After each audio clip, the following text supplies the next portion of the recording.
भगवतो अरहतो सम्मा सम्बुद्धस्स अदन्तदमनं दनं दनं सद्भक्तसाधकम् दानेन प्रियवाचय नमन्ति नमन्ति च तस्मै जानमानेन कठिनस्य गुणावहम् दातव्यं कठिनं दानं भविष्यति महाफलम् एतेन सत्सवार्जिनां होतु ते जयमङ्गलम्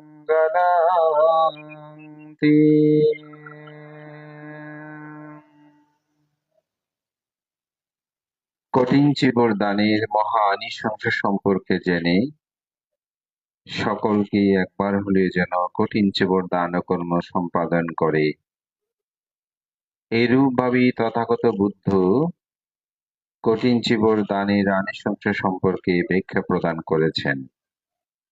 আজ আপনারা সেরূপ তথাগত বুদ্ধ প্রশংসিত দানোত্তম শুভ কঠিন চিবর দান কর্ম সম্পাদন করছেন পাটলিকুল আনন্দরাম বিহারের সকল দায়িত্ব উপাসক উপাসিকা কর্তৃক আয়োজিত আজকের এই মহতি পুণ্যময় কঠিন চিবর দান অনুষ্ঠানের সকালবেলার অষ্টপুষ্কর সংবাদান অনুষ্ঠানের পরমারাধ্য মাননীয় সভাপতি, বাংলাদেশে বিদর্শন ভাবনা প্রচার প্রসারে নিবেদিত সাঙ্গিক ব্যক্তিত্ব পরম সত্য বিদর্শনাচার্য শাসনপ্রিয় মহাতের মহোদয়, অনুষ্ঠানের প্রধান অতিথি, প্রধান ধর্মদেশক, বিশেষ অতিথি মাননীয় মহান সংঘ, সংঘের প্রতি বিনম্র চিত্তে শ্রদ্ধা অর্ঘ্যবন্দনা নিবেদন করছি।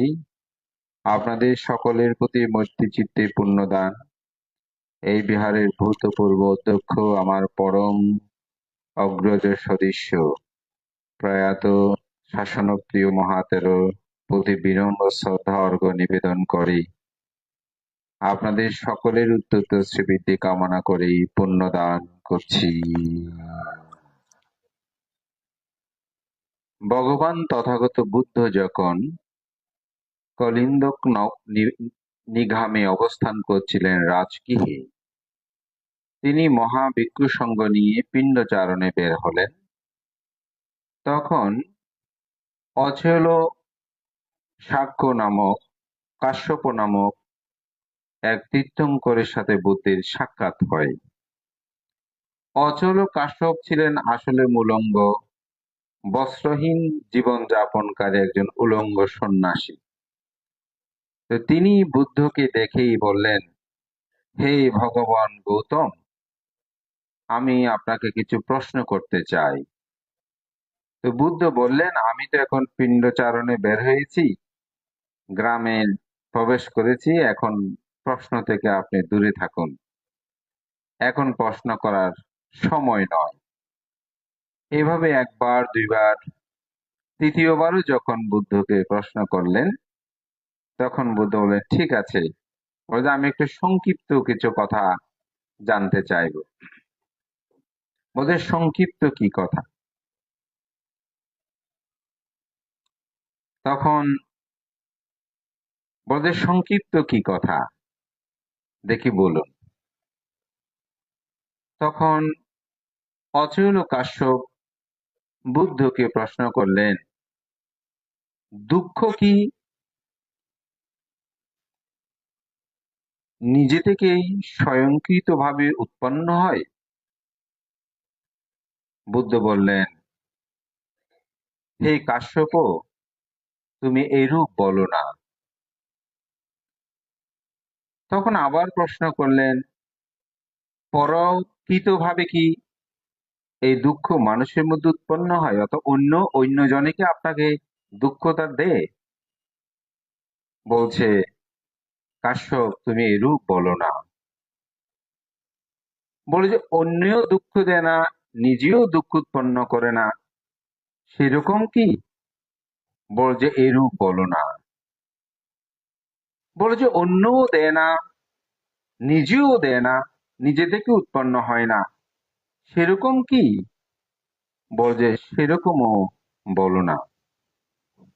তখন কাশ্যপ বললেন, তাহলে কি জগতে দুঃখ নেই? তাহলে কি আপনি দুঃখ কি জানেন না? বুদ্ধ বললেন, এরূপ বলো না, জগতে দুঃখ আছে এবং আমি দুঃখকে কি জানি।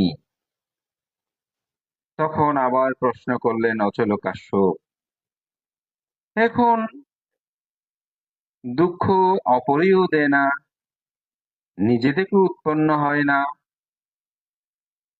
অপর এবং নিজের সংমিশ্রণে দুঃখ উৎপন্ন হয়, তাও বলছেন এরূপ বলো না।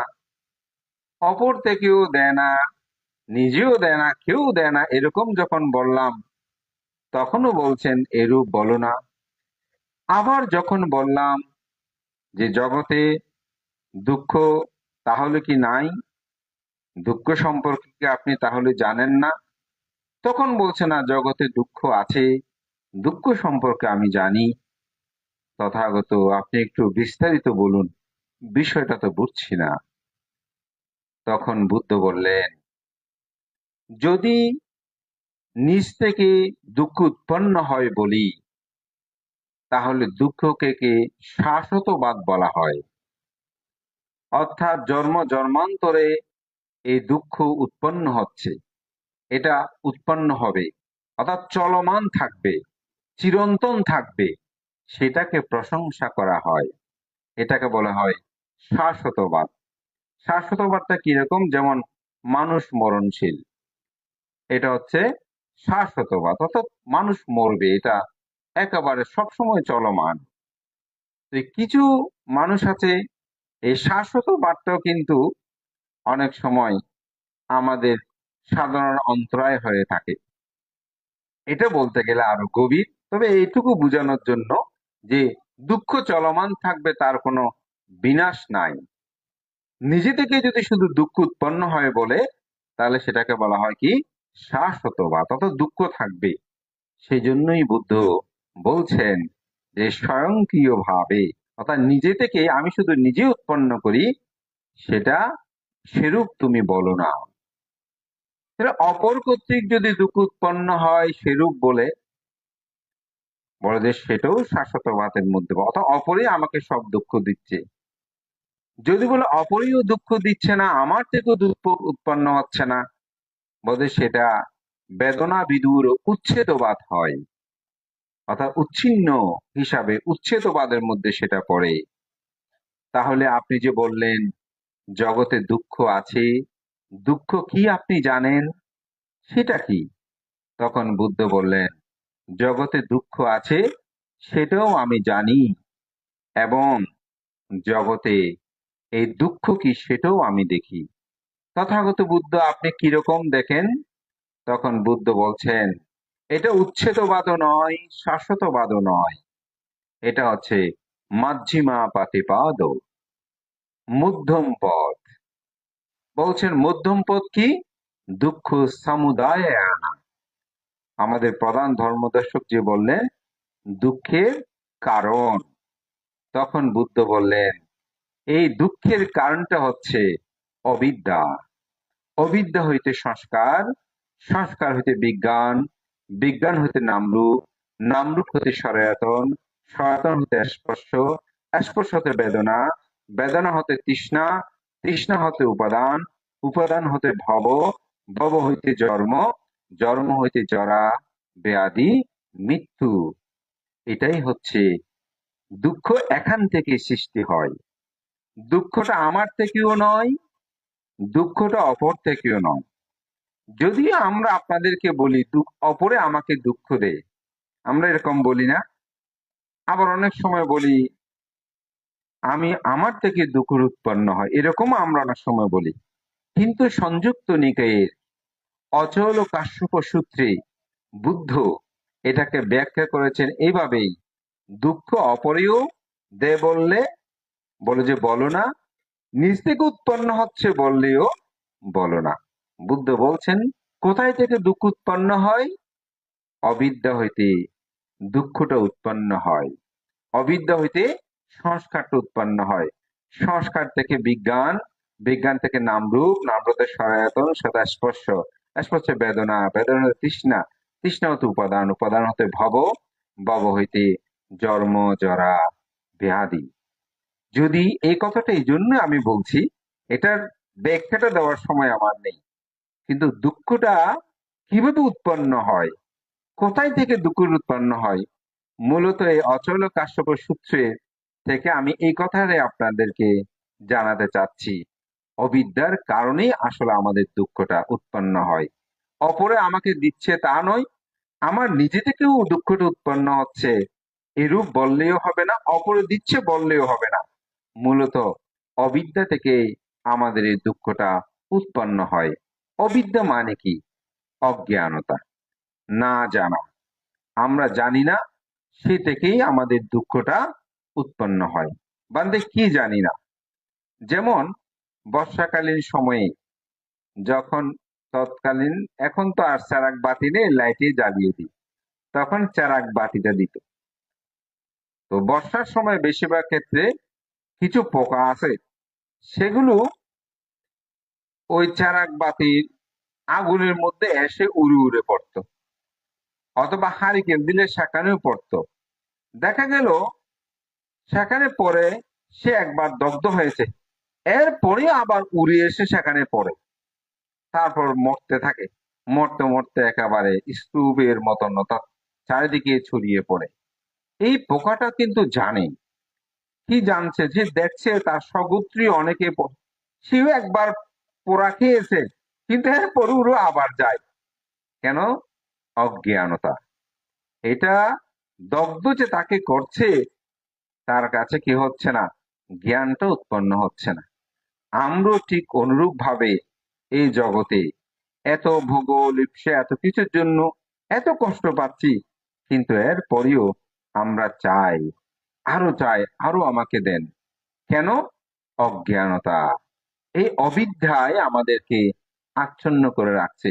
এই অবিদ্যার কারণে আমরা বুঝতে পারছি না আমাদের জন্ম, জরা, ব্যাধি, মৃত্যু, অপ্রিয় সংযোগ দুঃখ, প্রিয় বিয়োগ দুঃখ, স্ত্রীবস্তু অলাভ দুঃখ, পঞ্চপাদান স্কন্ধের দুঃখ।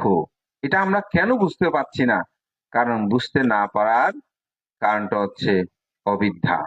যেমন আমরা একটা ফুল দেখলাম, ফুলটা খুব সুন্দর, ফুলটা যদি সকালবেলা মলিন হয়ে যায়, আমরা কি কান্নাকাটি করি, দুঃখ করি? করি না। কেন করি না? কারণটা কি? কারণ আমরা জানি ফুলটা পরের দিন এটা মলিন হয়ে যাবে, এটা আমার জ্ঞান। কিন্তু যদি এই জ্ঞান না থাকে, এই বিদ্যা যদি না থাকে, তাহলে আমার মধ্যে দুঃখ উৎপন্ন, বা এত সুন্দর ফুলটা এমন হলো কেন? যেমন অনেক মানুষ আছে বয়োবৃদ্ধ হলে কষ্ট পায়, বলছে কেন বুড়ো হয়ে গেলাম, কেন বুড়ো হয়ে গেলাম, এরকম একটা মনে অনুশোচনা বা দুঃখ উৎপন্ন হয় না? কেন বৃদ্ধ হয়ে যাচ্ছে, একটু তরুণ থাকতে চাইতো। কিন্তু মানুষটার মধ্যে যদি জ্ঞান থাকে, বিদ্যা থাকে, না বয়স হলে তো আমি জরাগ্রস্ত হব, তখন দেখবেন তার মধ্যে অনুশোচনা আসবে না। কেন? জ্ঞান উৎপন্ন হয়েছে। কোনো মানুষ রোগে কষ্ট পেলে অস্থির হয়ে যায়, কেন আমি হাঁটতে পারছি না, কেন আমার এই রোগ উৎপন্ন হয়েছে। আসলে এরকম অস্থির হলে কি তিনি ভালো হয়ে যাবেন? না। তিনি যদি জানেন এই দেহ জরায় গ্রস্ত, অর্থাৎ ব্যাধিগ্রস্ত, এখানে রোগ উৎপন্ন হবে। আমি মহামান্য বর্তমান সঙ্গরাজ ভান থেকে দেখতে গিয়েছিলাম। তো মাঝখানে আসলে আমি কিছুদিন ছিলাম না, দেশের বাইরে ছিলাম। তো ভান থেকে যখন দেখতে গেলাম, তো ভানটা আমাকে বলছে, ওয়া তুমি এতদিন পরে এসো না।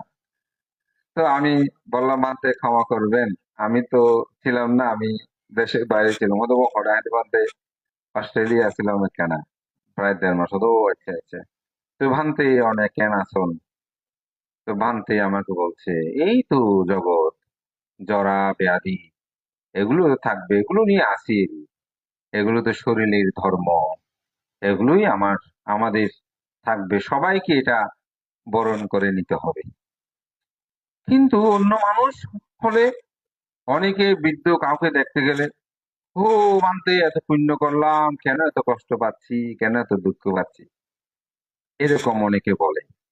কিন্তু ভান্তে আমাকে বললেন, শরীর আছে তো, দুঃখ তো থাকবে, জরা দুঃখ থাকবে, এটা হচ্ছে জ্ঞান। এই বিদ্যাটা যখন থাকে, প্রজ্ঞাটা যখন থাকে, তখন তার মধ্যে আর কোনো দুঃখ উৎপন্ন হয় না। এই অবিদ্যা থাকলে জ্বর আর দুঃখ আসবে, অবিদ্যা থাকলে বেয়াদের দুঃখ আসবে। ওই যে বেয়াদের দুঃখ, অনেক বলছে ভান্তে এত দান ধর্ম করলাম, এত পুণ্যকর্ম করলাম, তবুও কেন আমি এত কষ্ট পাচ্ছি, এরকম অনেকে দুঃখ করে বলে। কেন বলে? অবিদ্যা। অবিদ্যা, কারণ তিনি বুঝতে না, শরীরং ব্যাধিরং মন্দিরং, এই শরীর হচ্ছে কিসের মন্দির? ব্যাধির মন্দির। এখানে কোনো মানুষ বলতে পারবে বান্তে আমার কোনো ব্যাধি নেই? কেউ বলতে পারবে না। এই বসতে বসতেও সেখানেও দুঃখ উৎপন্ন হচ্ছে, একবার এপাশ হচ্ছে, একবার ওপাশ হচ্ছি, একটু নড়াচড়া আমরা কি করছি? শুধু আপনারা করছেন তা না, আমরাও করছি। কেন? এই দুঃখ। যখন প্রজ্ঞাটা থাকে, তখন তাকে এই দুঃখ স্পর্শ করতে পারে না। যেমন কেউ আমার যদি প্রশংসা করে, আমরা খুশি হই, খুশি হই না? ও, লোকটা আমার খুব প্রশংসা করেছে। কেউ যদি নিন্দা করে, আমরা দুঃখ পাই। তাহলে প্রশংসা সুখ পাচ্ছি, নিন্দায় দুঃখ পাচ্ছি। লাভ হয়েছে খুশি হলাম, অলাভ হয়েছে দুঃখ পেয়েছি, যেটাকে বলে অষ্টলোক ধর্ম। লাভ অলাভ, যশ অযশ, নিন্দা প্রশংসা, সুখ দুঃখ, আমাদের চিত্ত কি হয়? চঞ্চল হয়ে যায়। কেউ নিন্দা করলে মাথা গরম করিয়ে দেখে নেবো সে আমার কেন নিন্দা করছে, আমিও তাকে বলি। কেউ প্রশংসা করছে, খুশি হলাম। কিন্তু এই লাভ অলাভ, যশ অযশ, নিন্দা প্রশংসা, সুখ দুঃখ, এগুলোর কোনো কিছুই কিন্তু স্থায়ী নয়। এগুলোর কোনো কিছু আপনার উপকার হবে না। বানতে কি বলেন? আপনাদেরকে এত ফুল দিচ্ছি, এত বিশেষণ বলতেছি, কি উপকার হবে না? আপনি, অভিধর্মে দুটি সত্য আছে, একটা হচ্ছে লৌকিক সত্য, আর একটা হচ্ছে পারমাত্মিক সত্য। সেজন্য অভিধর্মের মানুষের চিত্তটাকে প্রথমত চারটি ভাগে ভাগ করেছেন। বলছেন রূপগোচর চিত্ত, অরূপগোচর চিত্ত, কামগোচর চিত্ত এবং লোকোত্তর চিত্ত। এই চারি ভাগের মধ্যে লোকোত্তর চিত্তেই যখন যায়, লোকোত্তর চিত্ত যখন অধিগম হয়, এটাকে বলা হয় পারমাত্মিক চিত্ত। আর বাকি সব হচ্ছে লোকীয় সত্য বা লোকীয় চিত্ত। এখানে আপনার দুঃখ, এগুলো আপনাকে তাড়িত করবে, আপনাকে প্রভাবিত করবে। এগুলো সব অবিদ্যার অন্তর্গত। এইগুলোই আপনাকে কি দিচ্ছে? দুঃখ প্রদান করছে। এগুলোই আপনাকে দুঃখ, এগুলো কেন হচ্ছে? অবিদ্যার কারণে।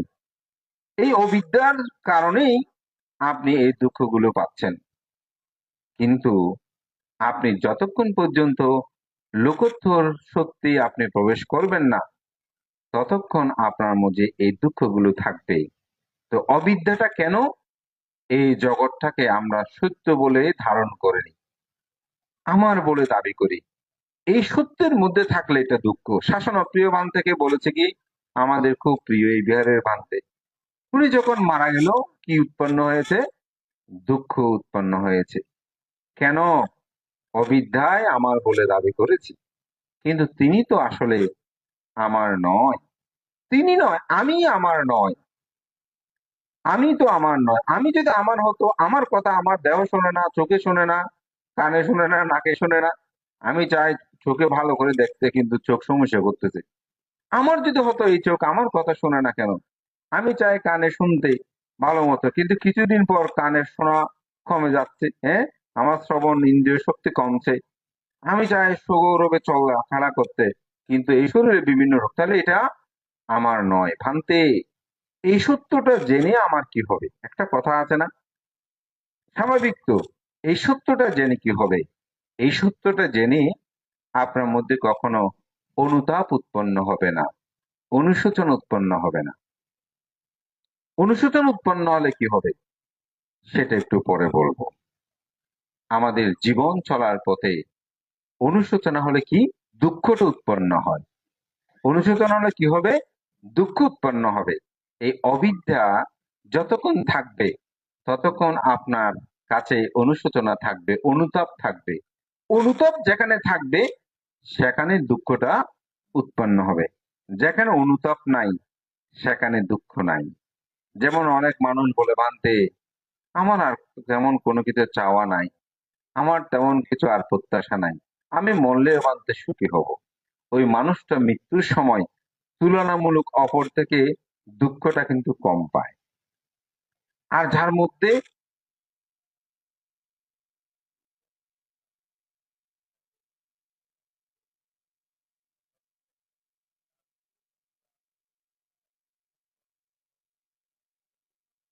মনে এই অভিজ্ঞতা আসলে জানতে হবে। তো দুঃখের মূল কারণটা হচ্ছে আসলে অবিদ্যা, যেটাকে বলা হয় দ্বাদশ জ্ঞান।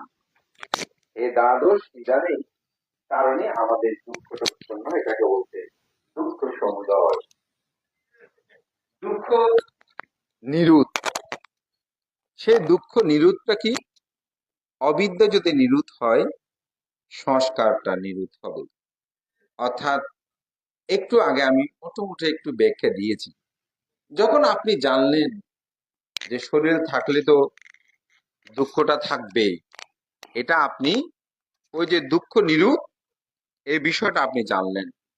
যদি আমি ত্যাগ করি, অবিদ্যাকে ধ্বংস করি, তাহলে দুঃখ আমার নিরত, সংস্কার নিরুত হবে।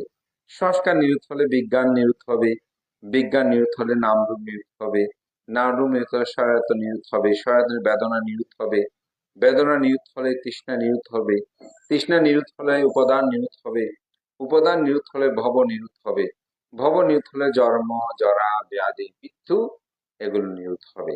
এটাকে বলা হয় যে দুঃখ নিরুত। দুঃখ নিরোধের উপায়, এটাকে বলা হয় আর্যষ্টাঙ্গিক মার্গ। একটু দুঃখ নিরোধের লৌকিক ব্যাখ্যা আমি আপনাদেরকে একটু দিয়েছি। অর্থাৎ আমি যদি মনে করি এই শরীর থাকলেই তো দুঃখ থাকবে, এটাই হচ্ছে দুঃখ নিরোধ কিন্তু, অর্থাৎ দুঃখ নিরোধের উপায়। এটাকে যখন আপনি ব্যাখ্যা করবেন, বিশ্লেষণ করবেন, তখন সেখানে কিন্তু সম্যক দৃষ্টি, সম্যক সংকল্প, সম্যক বাক্য, সম্যক কর্মান্তর, সম্যক আজীব, সম্যক ব্যায়াম, সম্যক স্মৃতি, সম্যক সমাধি, এই বিষয়গুলো কিন্তু সেখানে চলে আসবে। এই কারণে আসলে ত্যাগের যে কথাটা বলেছি, ভাবনার যে কথাটা বলেছি, এখানে কিন্তু অষ্টাঙ্গিক মার্গ নিহিত আছে। কখন আপনি ত্যাগটা, কখন আপনি বুঝতে পারবেন যে এই শরীর থাকলে দুঃখ থাকবে? কখন? অনিত্য, দুঃখ, অনাত্ম, এই জ্ঞানটা যখন আপনার মধ্যে থাকবে, তখন আপনি প্রয়োগ করতে পারবেন এই শরীর থাকলে তো ব্যথা থাকবে। জরাগ্রস্ততাকে কখন আপনি মেনে নিতে পারবেন? যখন আপনি অনিত্য সম্পর্কে জ্ঞান থাকবে। এই শীল সমাধি প্রজ্ঞার মূল কারণটা হচ্ছে অনিত্য, দুঃখ, অনাত্মাটাকে জানা। দুঃখকে চিহ্নিত করার কারণটা হচ্ছে এটাই, দুঃখ সমুদয়ের কারণটা হচ্ছে এটাই। যখন আপনি সেটাকে বুঝে নিতে পারবেন যে অনিত্য আছে, দুঃখ আছে। বুদ্ধ সেজন্য আনন্দকে একবার বলেছেন, আনন্দ, পৃথিবীতে যা কিছু এগুলো নিত্য না অনিত্য? আনন্দ বললেন, চুপ রইলেন। বুদ্ধ বললেন, যাহা কিছু আছে পৃথিবীতে সব অনিত্য। বলছে যাহা অনিত্য তাহা কি দুঃখ? চুপ রইলেন। বুদ্ধ বললেন, যাহা কিছু অনিত্য তাহা দুঃখ, যাহা কিছু দুঃখ তাহা অনাত্মা। সুতরাং পৃথিবীর সমগ্র কিছু হচ্ছে এটা, এই সত্যটা জানা। তাই দুঃখ আসলে অন্যে এরকম বললেও বুদ্ধ বলছেন বলো না, আমার নিজে থেকে এই দুঃখটা উৎপন্ন হয় এটাও বলো না। বুদ্ধ বলছেন অবিদ্যা হইতে এই দুঃখটা উৎপন্ন হয়। এই অবিদ্যাকে নিরোধ করার জন্য এত দান, এত পুণ্য কর্ম, কঠিন চিবর দান, এই পুণ্য আদি কর্ম সম্পাদনের মূলেই হচ্ছে অবিদ্যাকে নিরোধ করা। তো অবিদ্যাকে অর্থাৎ দান কেন সেখানে হবে, শীল কেন হবে, ভাবনা কেন হবে, এটা নিয়ে উদ্দেশ্য সূত্রে তথাগত বুদ্ধকে আনন্দ প্রশ্ন করেছেন যে তথাগত বুদ্ধ, আমরা যে শীল পালন করি, দান করি, পুণ্যাদি কর্ম সম্পাদন করি, কুশল কর্ম, এক কথায় কুশল কর্ম না, এই কুশল কর্মের উদ্দেশ্য কি? বলে যে অনুতাপহীন হওয়া। ওই যে একটু আগে বললাম অনুশোচনাহীন হওয়া। যেমন কোন মানুষ যদি অট্টালিকা রাখে, ধন সম্পদ রাখে, মৃত্যুর সময় চিন্তা করে আহা এত সম্পদ আমি কি করলাম, এত সুন্দর বাড়ি করলাম এখানে থাকতে পারছি না, অনুশোচনা হয় না? কিন্তু যখন সে ত্যাগ করে দান করে তখন সে বলে আমি তো আমার সমস্ত কিছু ত্যাগ করে ফেলেছি। তার মধ্যে কি উৎপন্ন হয় না? অনুশোচনা উৎপন্ন হয় না। এজন্য দানাতে কুশল কর্মের উদ্দেশ্য কি? বুদ্ধকে যখন আনন্দে প্রশ্ন করলেন, বুদ্ধ বললেন অনুশোচনাহীন হওয়া। আবার প্রশ্ন করছে অনুশোচনাহীন হওয়ার উদ্দেশ্য কি? বলে যে শান্তি লাভ করা। বলতে শান্তি লাভ করার উদ্দেশ্য কি? বলতে সুখ লাভ করা। সুখ লাভ করার উদ্দেশ্য কি? বলে যে প্রীতি লাভ করা। বলে যে প্রীতি লাভ করার উদ্দেশ্য কি? বলে চিত্ত সমাধিস্থ হওয়া, অর্থাৎ একাগ্র হওয়া। বলে যে একাগ্র হওয়ার সমাধিস্থ হওয়ার উদ্দেশ্য কি? বুদ্ধ বলছেন সমাধি হওয়ার উদ্দেশ্য হচ্ছে প্রজ্ঞা লাভ করা। বলছে প্রজ্ঞা লাভ করার উদ্দেশ্য কি? বলতে প্রজ্ঞা লাভ করা হচ্ছে উদ্দেশ্য হচ্ছে বিমুক্তি লাভ করা। বলছে প্রজ্ঞা লাভ করার উদ্দেশ্য কি? তখন বলছে প্রজ্ঞা লাভ করার উদ্দেশ্য হচ্ছে বিমুক্তি লাভ করা। বলছে বিমুক্তি লাভ করার উদ্দেশ্য কি? বলছে বিমুক্তি লাভ করার উদ্দেশ্য হচ্ছে নির্বাণ সাক্ষাৎ করা।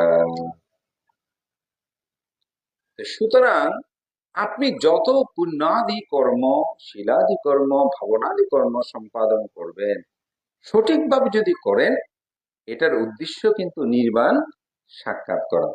এই এক একটা শব্দ যখন আপনি আরো ব্যাখ্যা করবেন, আসলে তখন সেখানেই এটা চলে আসবে। যেমন আপনি ত্যাগ করলে চিত্ত কি হয়? সুখ লাভ করে না? হ্যাঁ আমি পুণ্য করেছি। পুণ্য যখন করে চিত্তের মধ্যে একটা প্রীতিভাব উৎপন্ন হয় না? প্রীতিভাবটা যখন উৎপন্ন হয় চিত্তের মধ্যে একাগ্রতা আসে না? মনটা আর চঞ্চল থাকে না তো, চিত্ত কি হয়? সমাধিস্থ হয়। সমাধিস্থ হলে যখন প্রজ্ঞা উৎপন্ন হবে, সেটাকে আপনি সঠিকভাবে দেখবেন কোনটি সত্য, কোনটি মিথ্যা, কোনটি বিদ্যা, কোনটি অবিদ্যা, কোনটি প্রজ্ঞা, কোনটি অবিদ্যা, এটা আপনি দেখবেন। এটা যখন দেখবেন তখন চিত্তের মধ্যে বিমুক্তি আসবে, সত্যটাকে জানবেন।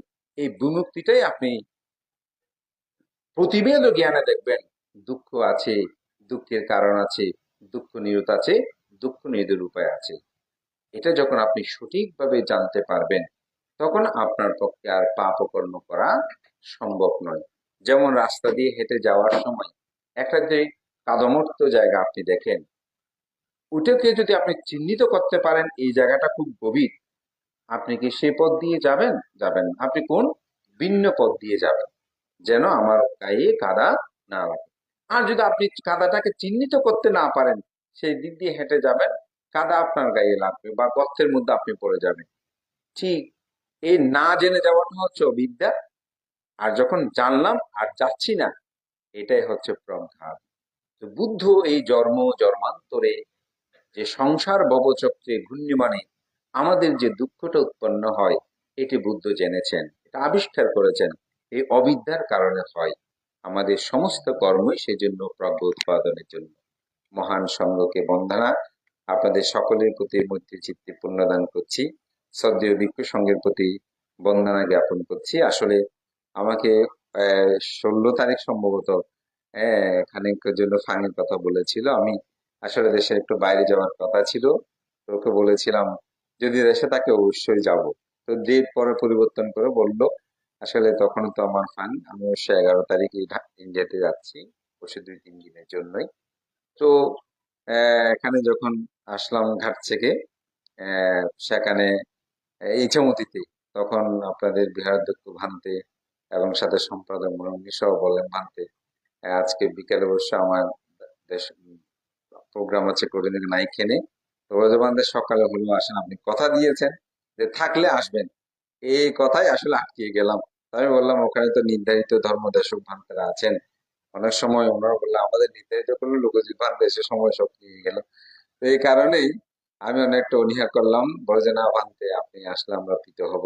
তা আমাদের শ্রদ্ধেয় শাসনপ্রিয় ভান্তেও আমাকে খুব স্নেহ করতেন, আমাদের যারা তরুণ ভিক্ষু সংঘ তাদের প্রতি উৎসাহিত করতেন। তো আজকে খুব ভালো লাগছে, আমাদের না বিতর্ক ধর্ম দেশনা করতে দিল একজন আমাদের নীরব একজন বিনয়শীল ভিক্ষু ব্যক্তিত্ব। আমি ওনার সম্পর্কে মোটামুটি কিছুটা উপলব্ধি করে, নীরবে থাকেন, অনেক সময় সভা সমিতি তেমন বেশি আসেন না। তো ওনাকেও আজকে ধর্মদেশক করলো, প্রথমে আমাকে বলছিলাম উনিয়াকে দাও ভান্তে ধর্মদেশনার পরে যদি কোনো সময় থাকে সেটা আমি বলবো। তো ভান্তেও প্রধান ধর্মদেশক হলেও সময়ের প্রতি লক্ষ্য রেখে তিনি ধর্মদেশনা শুরু শেষ করে আমাকে সময় দান করেছেন। তার জন্য ভান্তের প্রতি কৃতজ্ঞতা জানিয়ে সভাপতি প্রমুখ এখানে পণ্ডিত আমাদের সুবর্ণ ভান্তে উপস্থিত আছেন, অনেক গুণী ভিক্ষুর সঙ্গে উপস্থিতও আমাকে সময় দান করে আমাকে কৃতজ্ঞতা আবদ্ধ করেছেন, সঙ্গের প্রতি সেই বন্দনা জানিয়ে আপনাদের প্রতি পুণ্য দান করে সকলে উত্তর শ্রীবৃদ্ধি কামনা করে এবং যে উপাসক প্রশস্ত যাকে স্মরণ করেছেন তারও আরোগ্য কামনা করে পুণ্য দান করছি, আপনার সাধুবাদ দিয়ে তা অনুমোদন করুন। সাধু সাধু সাধু সরস্বতী বাস্তবতী কৃতজ্ঞতা অবগতমন থেকে আমার সকল দায়িত্ব এটা জানা এখানে উপস্থিত হয়েছেন এবং পরিচালক কমিটি যারা আছেন সকলের পক্ষ থেকে বন্দনা এবং সরস্বতী বান্তের আরো নিরুক্তি জীবন সামনে আমরা সকলেই পূর্ণতা করি।